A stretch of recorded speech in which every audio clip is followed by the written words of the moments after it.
Bien, queridos estudiantes, tengan ustedes muy buenos días. Vamos a continuar con nuestras labores académicas y vamos a hablar un poquito acerca de la Iglesia Católica. Ahí la corrección acá, ¿sí? Para segundo año de secundaria de nuestra modesta casa de estudios de Uribe School. Hoy en día todos conocemos y muchos congregamos en esta religión oficial en muchos países, que es la religión católica. Y digo muchos, profesamos o congregamos a las iglesias a rezar, a adorar a algunos, pero durante la Edad Media la Iglesia Católica tuvo un, una presencia importantísima dentro de las organizaciones políticas, dentro de quién va a conducir. Recuerden ustedes que la sede de la Iglesia Católica o de los estados pontificios están en la península de Italia, actualmente Roma. Entonces, parte de ahí. ¿Cómo llega ahí? ¿Cómo una, como se dice, una fe, porque así empieza, todo este proceso empieza a través de una fe, como una fe que surge en el Medio Oriente, en el territorio que hace poquito ha habido un percance, lo que se conoce como Líbano, cómo llega así al territorio romano. Si empieza prácticamente en Arabia, o el territorio de la península de Arabia, ¿no? En Medio Oriente. ¿Cómo así llega? Entonces, hoy en día sabemos y conocemos que este proceso histórico pasó por una serie de acontecimientos. Recuerden ustedes que hay que remontarnos al pasado para comprender el presente y entender el futuro, ¿cierto? Hoy en día, quizás ninguno de ustedes se ha hecho esa pregunta, ¿no? ¿Cómo pasa de surgir en Medio Oriente y llegar hasta la península de Italia, en Roma? Pues esto pasa cuando el Imperio Romano expande su territorio. Cuando el Imperio Romano expande su territorio, ya para esto estamos hablando del siglo I, ¿no? Recuerden ustedes que la Edad Media empieza en el siglo V. Para el siglo I, para el siglo I prácticamente están pasando una serie de invasiones. El Imperio Romano está anexando territorios y dentro de ellos va a conquistar, como se dice, Israel, Palestina, va a conquistar a otros reinos o a otros imperios, como que entonces que hemos visto el año pasado. Entonces, ¿qué va a pasar con Roma? Roma va a ir anexando diferentes concepciones. Recuerden ustedes que Roma va a tener su propia religión, ¿cierto? Y a sus dioses los va a llamar como hoy en día conocemos los planetas, Plutón, Saturno. Entonces, y va a acoger también, como se dice, la base de su religión va a ser otras religiones, como la religión de los griegos, ¿no? Entonces solamente va a cambiar de nombre, pero las apariencias van a ser las mismas, van a tener dioses humanizados, como lo veíamos el año pasado. Entonces, conforme van a ir pasando los tiempos, las religiones van a ir cambiando según cada reino o cada imperio. Y Roma no fue ajeno. Al no ser ajeno, las cosas van a cambiar. Ahora, ¿cómo surge la Iglesia Católica? ¿Cuál es el origen? ¿No? ¿Cómo se organizó? ¿Cómo fue su evolución? Relevancia. Ahora, la Iglesia Católica adquiere ese punto de relevancia durante la Edad Media, ya que ninguna institución en la parte occidental, no en la parte oriental, ni mucho menos en la parte de África, en la parte de la península de Arabia o la península española, no, solamente en la parte occidental, en este territorio. Entonces hay que tener un marco. Tenemos la relevancia de la Iglesia Católica, ¿no? Que está en Occidente. Recuerden ustedes que un grupo de cristianos se fue a la Nueva Roma, Constantinopla, ¿se acuerdan? Cuando Teodosio dividió y dio uno a su hijo y el otro pedazo a su hijo. Entonces, en lo que se conoce como Constantinopla están otros cristianos. Entonces, y recuerden ustedes que también el Islam se está expandiendo por el mundo. Entonces tenemos tres puntos importantísimos, ¿no? La Iglesia Católica en Occidente, los cristianos en Constantinopla y el mundo islam, o sea, el pensamiento islam de Alá, que está, como se dice, expandiéndose por África y también por la península española, o la península ibérica. Entonces, está claro el panorama. hasta este punto. Pero la Iglesia Católica va a sellar, y digo va a sellar porque es un proceso histórico y está en los libros de historia, que agarra ese punto importantísimo de designar, no era tanta la influencia, ¿no? Que llegó a tener el control y el dominio de poder nombrar o designar protectores y designar emperadores, y tuvo el grado. Entonces, ¿quién es la máxima autoridad en la Iglesia Católica? Profesor, usted me dirá el Papa. Exacto. El Papa tenía la máxima autoridad en la Iglesia Católica y durante la Edad Media, y durante también este tiempo de la historia. Ahora, ¿cómo se veían influenciados? ¿Cómo influenciaron tanto poder? La Iglesia Católica tenía el manejo, el control de las ciencias, la letra, la filosofía y la educación. Y la mayoría de los hijos de los reyes, pues eran formados en las iglesias. Y es así que la Iglesia Católica pudo también, como se dice, enseñar y cultivar las creencias. Y los futuros reyes crecían y se formaban en base a las creencias de la Iglesia Católica. Entonces, por ahí ya vamos entendiendo algo, como se dice, ¿no? Entonces, la educación partía de ahí, ¿no? Por otro lado, los papas tenían tanto poder y se oponían a los políticos, a los líderes del momento. Este grado daba, esta situación daba una influencia, como se dice, que era difícil alcanzar para los monarcas el grado de la iglesia. Entonces, la iglesia tenía pues el dominio y el control en este tiempo de la historia, de Edad Media. Es por eso que hablamos acerca del origen y formación de la iglesia. Entre estas razones, ¿no? La autoridad prácticamente que mostraba la iglesia era muchísima. Tenía autoridad por encima, ¿no? A diferencia de reyes y emperadores. A ese punto, la iglesia y sus miembros prácticamente manejaban el monopolio de la educación durante la Edad Media. Y les decía yo que los hijos de los reyes se formaban ahí, se educaban ahí. Así también los papas gozaban de amplios dominios en Europa. Imagínense, el alto clero y el bajo clero, pero estaban bien marcados, bien diferenciados. Un grupo determinado, profesor, pero si era la iglesia, ¿por qué gozaba de privilegios? O sea, era la iglesia de aquel entonces, gozaban de aquellos privilegios. No todos, estaba dividido en dos, los del alto clero y los del bajo clero, ¿no? Y dentro del bajo clero también van a estar incluidos los sacerdotes que hoy en día conocemos cuando concurrimos a cualquiera de las iglesias que están a nuestro alrededor. Entre comillas, dice que los menos privilegiados, ¿no? Pero al igual recibían un sustento en aquel entonces, ¿no?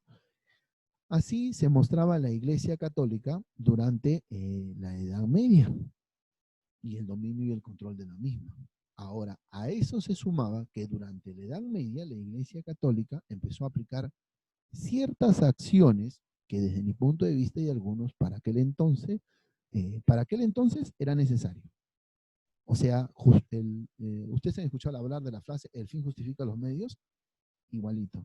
Aplicaron esto para justificar los medios y la situación. ¿Por qué? A ver, ¿qué pasaba? Vamos a entender por qué realizaron esto. Primero lo explicamos y de ahí comprendemos por qué realizó esto. ¿Está bien? Ahora, no olvidemos tampoco que la iglesia supo valerse por medios eficaces de castigos que utilizó oportunamente contra los infractores. Entre ellos tenemos, vamos a mencionarlo, la excomunión, la separación de una persona de la comunidad cristiana. Punto número uno. Punto número dos, el interdicto. Era un juicio, una sanción que se le daba a una determinada provincia y la cual recibía sanciones de carácter religioso. Y por último estaba la Inquisición, que ustedes seguro han oído, han escuchado, ¿no? Que específicamente surgió en contra de las herejías, es decir, de las doctrinas diferentes a la oficial de la Iglesia Católica. Profesor, todavía no vemos el punto de cuándo surge la Iglesia Católica. Exacto, estamos viendo cómo se está presentando durante la Edad Media y cómo utilizó estos tres puntitos para poder tener sanción. ¿Y por qué lo habrá utilizado? ¿Habrá estado mal? En aquel entonces, o sea, mientras que se daba este desarrollo, este proceso histórico, vamos a entender y decir, bueno, realizaron eso porque había una justificación. Con eso no estamos justificando, sino estamos contando lo que pasó. El primero, ¿no? Que la excomunión, ¿no? El Papa era el único que podía brindar esa sanción. Pero ¿qué pasaba? A ver, partamos desde que recuerden ustedes que los romanos tenían sus propias costumbres y religiones, ¿cierto? Ahora, la Iglesia Católica surge en base a ese temor, de que va a haber diferentes pensamientos religiosos. Están a los que adoran a diosas, están los que adoran a dioses, están los germanos que adoran a Odín, los vikingos que también adoran a Odín, que prácticamente el Occidente o Europa Occidental y otros territorios, cada uno tiene un dios diferente. Y mientras que iban anexando los romanos, ¿no? Mientras que los iban anexando, dentro de ellos se encontraba un grupo de cristianos. Desde ahí parte, se encontraba un grupo de cristianos. Entonces, vamos a ver el panorama. Imagínense, Europa, África, imagínense el mapa mundial y vean diferentes religiones. Cada estado, cada región, los persas con su dios, los egipcios, imagínense, cada estado. Entonces, a todo ese conjunto, ¿cómo lo verían? ¿Cómo lo veía el cristianismo? El cristianismo lo veía como actos paganos. Entonces, Roma, mientras que fue anexando, anexa también el cristianismo. Anexa el cristianismo y empieza a tener una preocupación, porque para anexar y aceptar el derecho romano, tenían que, como se dice, algunos estados o pueblos anexados tenían que someterse a esa religión. Entonces, les costaba muchísimo mantener un orden. A eso va a surgir algo, porque va a predominar una, que es el cristianismo. Hasta ahí estamos más claros que el agua, profesor. Muy bien, están pasando situaciones de persecuciones, hay muchos pensamientos o congregaciones religiosas que no están bien y que el Estado romano o el Imperio romano necesita regularizar o necesitaba tener un orden. Entonces, cuando surge la Iglesia Católica, y ya se da, ¿no? Que más adelante vamos a ver un poquito más de la historia, que ya se da, empieza a aplicar estas sanciones. La excomunión, ¿no? Entonces, la primera, la excomunión, eran retirados, o sea, eran exiliados. No, tú no eres cristiano. Listo, fuera acá. Entonces, eran retirados. A este punto va a surgir el interdicto. El interdicto era para una determinada comunidad, como también para una determinada persona. Era un proceso judicial. Su objetivo es prácticamente destituir y quitar. Entonces prácticamente esta acción era llevada a juicio. Tenía un grado, un cierto de culpabilidad, en este caso, este juicio o este interdicto. La siguiente sanción era la Santa Inquisición, un grupo de determinados que se encargaban de brindar castigo a acciones en cuanto a la herejía, a la creencia o adoración a otros dioses fuera de lo que tenía la Iglesia Católica, y eran sancionados, eran llevados a castigos extremadamente fuertes, ¿no? Para la época, eso es uno de ellos, este castigo donde eran estirados, llevados y eran castigados por sus acciones. Dentro de ellos fueron castigados muchísimos. En el Perú también se aplicó este tipo de sanciones de la Santa Inquisición.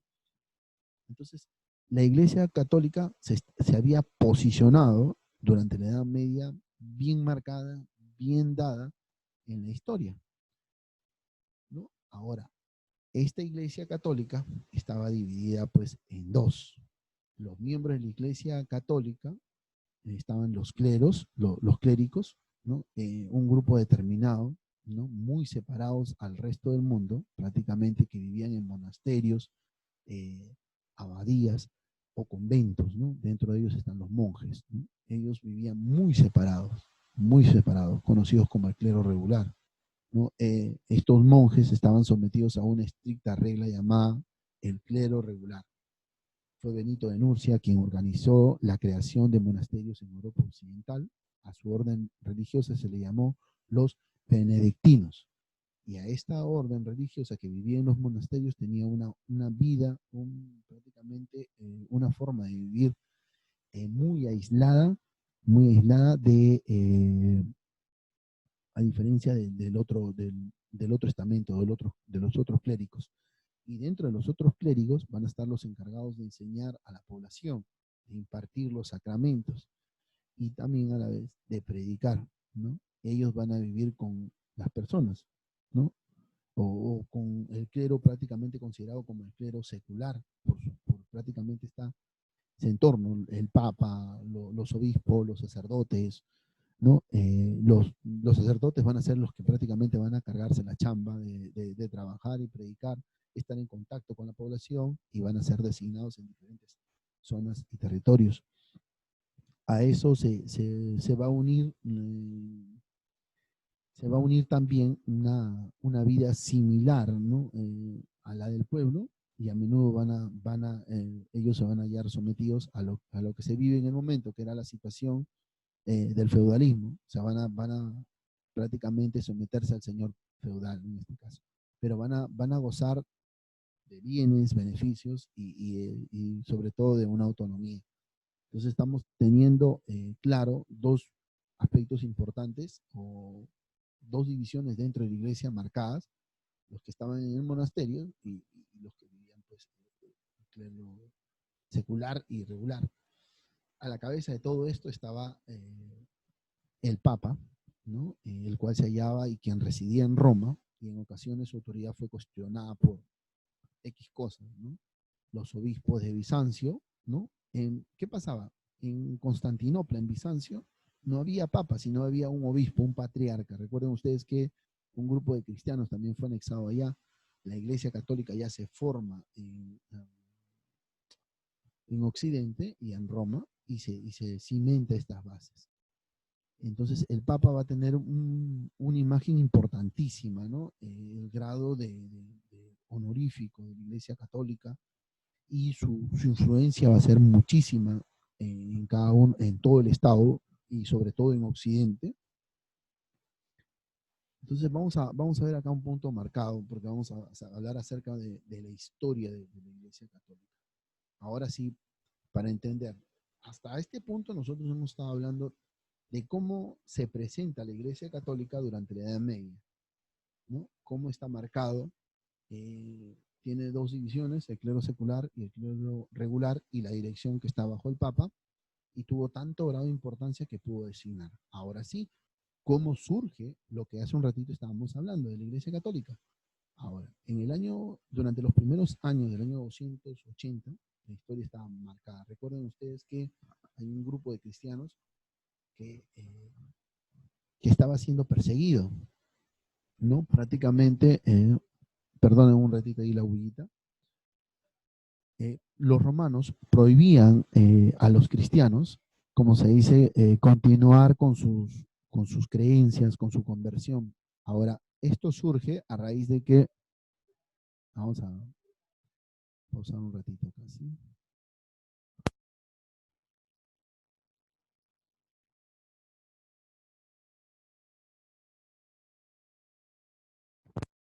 Bien, gracias queridos alumnos. Sí, disculpen ahí, es difícil vivir en la avenida y estar enfrentado a esas situaciones de bulla, como se dice.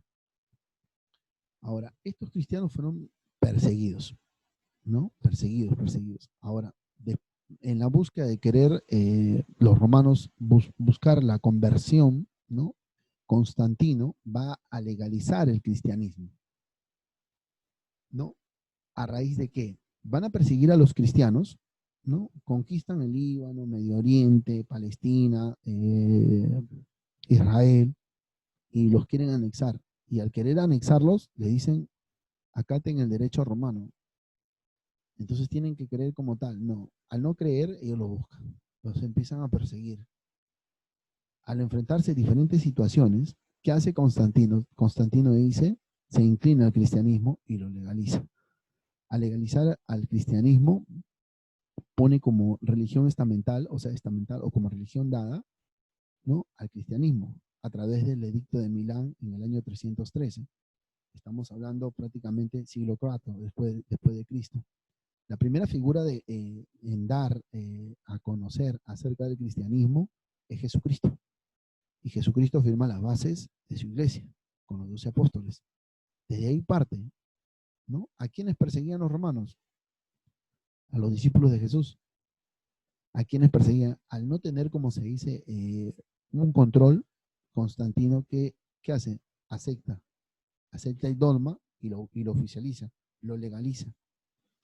Ahora, ¿por qué? Constantino visualizó el cristianismo como una religión que pudiera unir al Imperio Romano. Miren, ¿eh? Constantino vio al cristianismo como una religión que pudiera unir al Imperio Romano, el cual en ese tiempo comenzaba a fragmentarse y a dividirse. Mientras esto hubiera parecido ser el desarrollo positivo para la iglesia cristiana, desde un punto de vista, o sea, wow, los romanos están pasando por una crisis, sus religiones están fragmentándose y están anexando al cristianismo.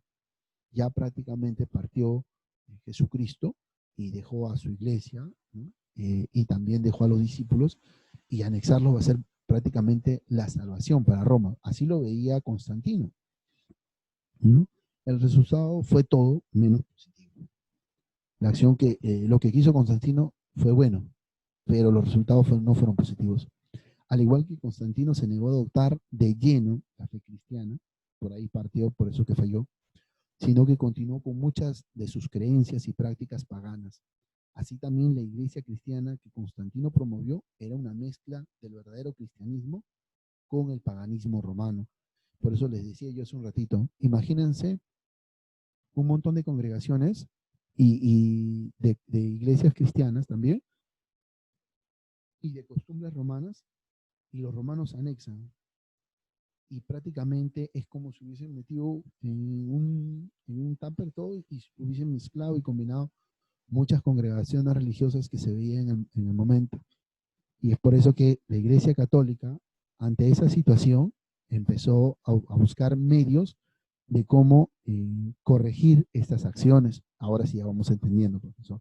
¿Por qué actuaron de esa manera? Ah, ya, porque hubieron situaciones que no estaban acorde al panorama o a lo que se vivía en aquel entonces. Estamos hablando siglo antes de la Edad Media, siglo III, siglo IV.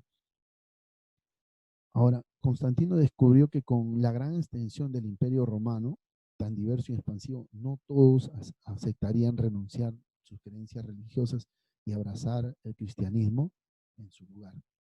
Así que él va a permitir dogmas y doctrinas cristianas. Así que Constantino permitió y promovió la cristianización, ¿no? De las creencias paganas, y así completamente cambiar las cosas, ¿no? Aceptar la Biblia.